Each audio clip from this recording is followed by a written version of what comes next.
नमस्कार विद्यार्थी मित्रांनो, खताळ सरांच्या ऑफिशियल YouTube चॅनलमध्ये महाराष्ट्रातील तमाम विद्यार्थ्यांचं आणि पालकांचं स्वागत आहे. नवीन विषय आणि नवीन कन्सेप्ट घेऊन आलेलो आहे. तर आता जर तुम्ही पाहिलं, की जे काही 5वी ला विद्यार्थी आहेत, ते आता 6वी च्या ॲडमिशनसाठी कुठेतरी नवोदयची जी एक्झाम आहे, ती देणार आहे आणि तो जो काही 2027-28 चा जो प्रवेश आहे, तो निश्चित करणार आहे. तर नवोदयची जी एक्झाम भरण्यासाठीची जी काही मुदत आहे, ती आता संपलेली आहे. आणि नवोदयची जी एक्झाम आहे, त्याच्याबद्दलची पूर्ण तयारी, त्याच्याबद्दलची सगळी माहिती आजच्या व्हिडिओमध्ये तुम्हाला भेटून जाणार आहे. तर व्हिडिओ शेवटपर्यंत पहा, म्हणजे तुमचे सगळ्या कन्सेप्ट त्या ठिकाणी क्लिअर होणार आहेत. इयत्ता 6वी आणि 9वी च्या प्रवेशासाठी, पालकांसाठी, विद्यार्थ्यांसाठी संपूर्ण रणनीती आणि माहिती आजच्या व्हिडिओमध्ये आपण देणार आहोत. तर व्हिडिओ शेवटपर्यंत पहा, म्हणजे सगळे कन्सेप्ट त्या ठिकाणी तुमचे क्लिअर होतील. आता याचे 3 स्तर जर तुम्ही पाहिलेत, पहिल्या स्तरामध्ये प्रवेशाचे प्रवेशद्वार तुमच्यासाठी ओपन आहे. पात्रता निकष आणि आरक्षणाचं जे गणित आहे, हे तुम्हाला समजून घ्यायचं आहे. दुसऱ्या स्तरामध्ये परीक्षेचे रणांगण म्हणजे ओएमआर शीट असेल, परीक्षेचे स्वरूप आहे, हे आपण समजून घेणार आहोत. आणि तिसऱ्या याच्यामध्ये यशाचा जो मार्ग आहे, ऑनलाईन अर्ज ते अंतिम निवड प्रक्रिया. तर हे जे काही पिलर्स आहेत, हे पिलर्स जर तुम्ही व्यवस्थित समजून घेतले, त्याचा एनालिसिस केला, त्याचा अभ्यास केला, तर हे तुम्हाला कुठेतरी फायनल एक्झाम कडे घेऊन जाणार आहे. तर महाराष्ट्रातील 28 जिल्ह्यामध्ये मोफत दर्जेदार सीबीएसई निवासी शिक्षणाकडेचा जो काही मार्ग आहे तुमचा, म्हणजे तुम्ही सीबीएसई जे आहे, म्हणजे आपल्याकडे छोट्या-छोट्या शाळा असतात इंग्लिश मीडियमच्या, पण नवोदय हे एक दर्जा आहे, एक स्टँडर्ड आहे. त्याच्यामध्ये सीबीएसईचा अभ्यास करणे तो मोफत आणि 28 जिल्ह्यांसाठी तो तुमच्यासाठी ओपन होणार आहे. तर पहा, पुढे पहा. याची जर वयाची अट जर पाहिली तर थोडंसं शॉर्टमध्ये सांगतो. वयाची अट ठीक आहे, ह्या जन्मतारखा दिलेल्या आहेत. त्याच्यामध्ये तुमचा जन्म झालेला असावा. शैक्षणिक पात्रता माहिती आहे की तुम्ही 5वी ला शिकत असलेला असावा. जर 9वीच्या प्रवेशासाठी असेल तर तुम्ही 8वी विद्यार्थी असावे. जिल्हानिहाय जे आहे शिक्षण आवश्यक आहे. म्हणजे तुम्हाला ज्या जिल्ह्यामध्ये प्रवेश घ्यायचा आहे, ज्या जिल्ह्याच्या जवाहर नवोदय विद्यालयामध्ये प्रवेश घ्यायचा आहे, त्याच जिल्ह्यामध्ये तुम्ही शिक्षण घेतलेलं असावं. आणि अंतिम तारीख तुम्हाला माहिती आहे 28 नोव्हेंबरला त्या ठिकाणी परीक्षेची तारीख आहे, ही फेब्रुवारी महिन्यामध्ये आहे. परीक्षेचा कालावधी 2 तास आहे. इकडं 9वी साठी 2.5 तासासाठी आहे. उमेदवाराला आयुष्यात फक्त एकदाच ही परीक्षा देता येते. बघा किती लॉजिकल गोष्ट आहे, की सतत देता येत नाही. आयुष्यामध्ये एकदाच देऊ शकता. असं या ठिकाणी नमूद केलेलं आहे. बरं, आरक्षणाचा कोटा जर पाहिलं तर सर्वसाधारण तुम्हाला माहिती आहे, की इथं 75% म्हणजे रूरल ग्रामीण भागातल्या विद्यार्थ्यांसाठी 75% त्या ठिकाणी जागा आहेत. शहरीसाठी 25% आहेत. मुलींसाठी ते 30% हे तुम्हाला माहिती आहे. बाकीचं ओबीसी 27 आहे. एसटी एससी जे आहे 15%, एसटी 7.5% आणि दिव्यांगांसाठी 3% आरक्षण आहे. म्हणजे याच्यामध्ये तुम्हाला माहिती आहे की 75% जागा आहेत त्यांनी ग्रामीणसाठी दिलेल्या आहे. म्हणजे ग्रामीण भागातील जे हुशार विद्यार्थी आहेत, हे सीबीएसई साठी पात्र झाले तर पुढे काय काय सुविधा भेटणार आहेत हे मी तुम्हाला सांगणारच आहे. ओके. बरं, याच्यामध्ये सांगायचं जर झालं, हा, जर विद्यार्थ्याने इयत्ता 3री, 4थी आणि 5वी मध्ये एकही दिवस शहरी शाळेत शिक्षण घेतलं असेल तर तो शहरी, बघा पाहिजे लॉजिकल एक नियम आणि अट कशी सांगितलेली आहे. जर शहरामध्ये आता समजा एखाद्याचं ऍडमिशन आता ग्रामीण मध्ये आहे, पण 3री, 4थी, 5वी ला ते म्हणतायत की त्यांनी काही दिवस, एकही दिवस म्हणतात, एकही दिवस शहरी भागामधला ऍडमिशन असेल तर ते शहरीमध्येच मोडणार आहे. म्हणजे ही एक अट आहे त्याच्यामधली, जी की विद्यार्थ्यांना माहित असावी, की त्यांनी शहरीमध्ये म्हणजे जिल्ह्याच्या ठिकाणी एक दिवस जरी शिकलेला असेल तर तो शहरीमध्ये जाणार आहे. तो ग्रामीणसाठी पात्र नसणार आहे. बरं, या ठिकाणी जर तुम्ही पाहिलं तर इयत्ता 6वीचं परीक्षेचं स्वरूप, आता हे थोडंसं स्वरूप बदललेलं आहे. याच्याबद्दल मी थोडीशी चर्चा करतो. पॅटर्न असाच आहे, जवळपास सारखाच आहे. थोडासा बदल जो आहे तो मी इथं सुचवणार आहे.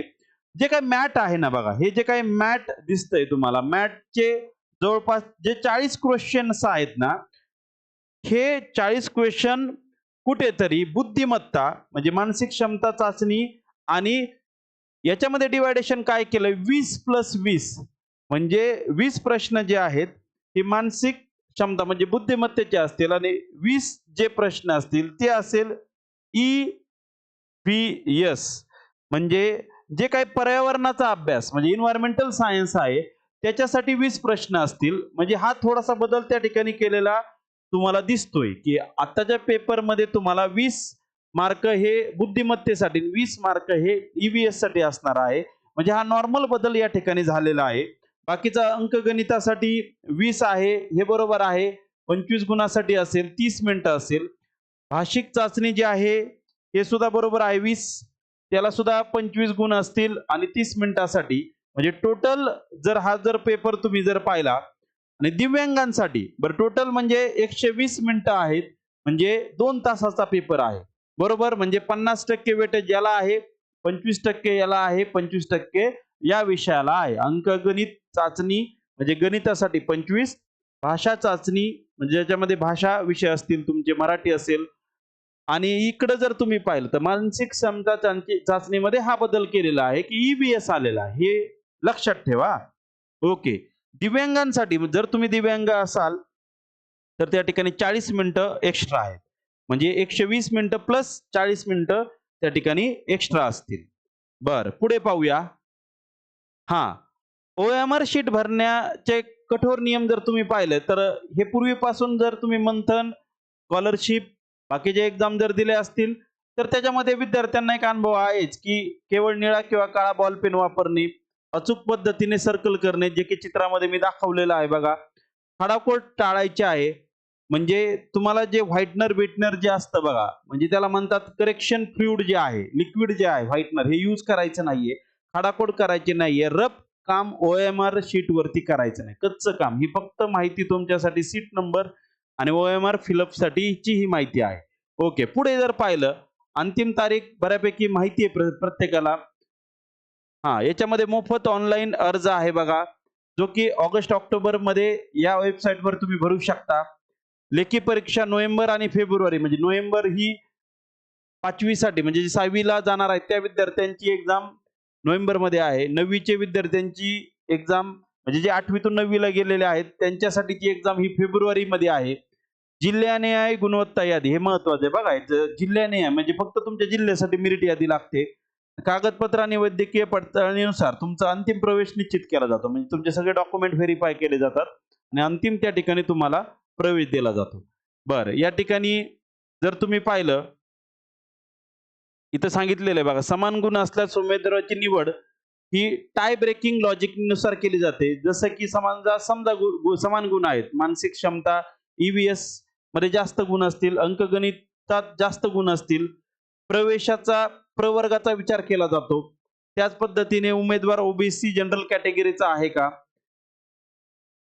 आणि त्या पद्धतीने मुलांपेक्षा जास्त प्राधान्य आहे. जवळपास 33% आरक्षण आहे. ज्या उमेदवारांचे वय कमी आहे, त्याला अंतिम प्राधान्य दिलं जातं. म्हणजे असा पण विचार केला जातो. म्हणजे जे काही क्रायटेरिया आहेत, हे निकष आहेत. सिलेक्शनचे जे निकष आहेत, तुम्ही व्हिडिओ स्टॉप करून पण पाहू शकता, की फायनल जे निकष आहेत, वय असेल, कॅटेगरी असेल किंवा मुलींना प्राधान्य दिलं जातं, हे सुद्धा हे तेवढंच महत्वाचं आहे. बरं. पुढे जर पाहिलं बघा सुविधा काय आहेत. यशाचा अंतिम आराखडा जर तुम्ही पाहिला तर महत्वाच्या टिप्स काय आहेत, की तुम्ही NCERTचे पुस्तकं वाचली पाहिजे. 3री ते 5वीचे जे NCERTचे पुस्तकं आहेत त्याच्यावर भर द्या. OMR शीटवर मागील वर्षाच्या ज्या प्रश्नपत्रिका आहेत किंवा सराव संच आहेत हे तुम्ही सॉल्व्ह केले पाहिजे. वेळेचं नियोजन केलं पाहिजे. टाईम मॅनेजमेंट त्या ठिकाणी असावं. कोणत्याही अ, अधिकृत वेबसाईटला त्या ठिकाणी तुम्ही जर भेट दिली तर त्याच्यावर सुद्धा माहिती भेटेल. हां, काय सुविधा पुरवल्या जातात हे बऱ्याच जणांना माहीत आहे नसतं, की संपूर्ण शिक्षण मोफत आहे. बघा याच्यामध्ये जर निवड झाली तर संपूर्ण शिक्षण जे आहे ते मोफत आहे.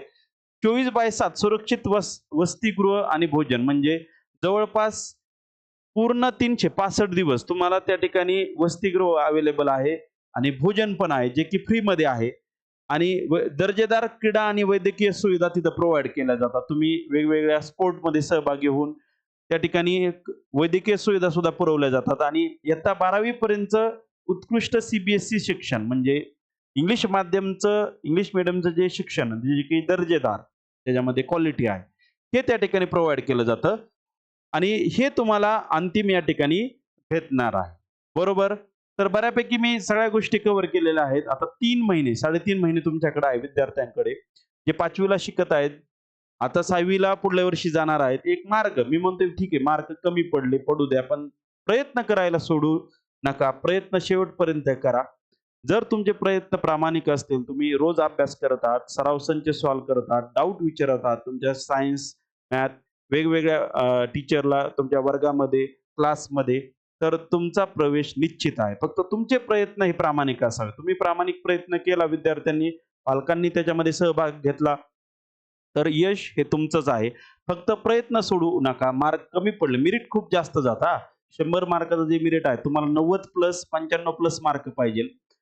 तर कुठेतरी सिलेक्शनचे चान्सेस आहेत. कारण की खूप सारे विद्यार्थी याच्यामध्ये सहभाग घेतात. प्रत्येक विद्यार्थी हा खूप प्रयत्न करून त्या ठिकाणी ॲडमिशन घेण्यासाठी प्रयत्नवादी असतो. म्हणून माझं म्हणणं आहे 100 जे काही मार्क आहेत, 100 पैकी 100 पडण्याचा सराव तुम्ही करा.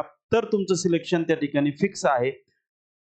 आणि जर नाही पडले, तर एक चांगला अनुभव भविष्यामध्ये तुम्ही ज्या काही एक्झाम देणार आहात, त्या एक्झामची एक प्रकारची तयारी असं आपण म्हणूया. पण प्रयत्न तुम्ही 100% करा. यश हे तुमचंच आहे. बरोबर? तर अशा पद्धतीने आपण या व्हिडिओच्या मार्फत जवळपास सगळे मुद्दे कव्हर केलेले आहेत. जरी काही गोष्टी लक्षात नाही आल्या, तर व्हिडिओ परत एकदा पहा. व्हिडिओ तुमच्यासाठीच आहे. एकदा, दोनदा, तीनदा पहा. स्टॉप करून काही गोष्टी रीड करायच्या असतील, तर व्हिडिओ स्टॉप करून त्या ठिकाणी त्या गोष्टी रीड करा. म्हणजे अजून कन्सेप्ट क्लिअर होईल. ओके. पालकांनी पहा, विद्यार्थ्यांनी पहा. विद्यार्थ्यांसाठी आणि पालकांसाठीच हा बनवलेला आहे. व्हिडिओ जर आवडला तर लाईक करा, कमेंट करा आणि शेअर करायला विसरू नका. ठीक आहे. धन्यवाद.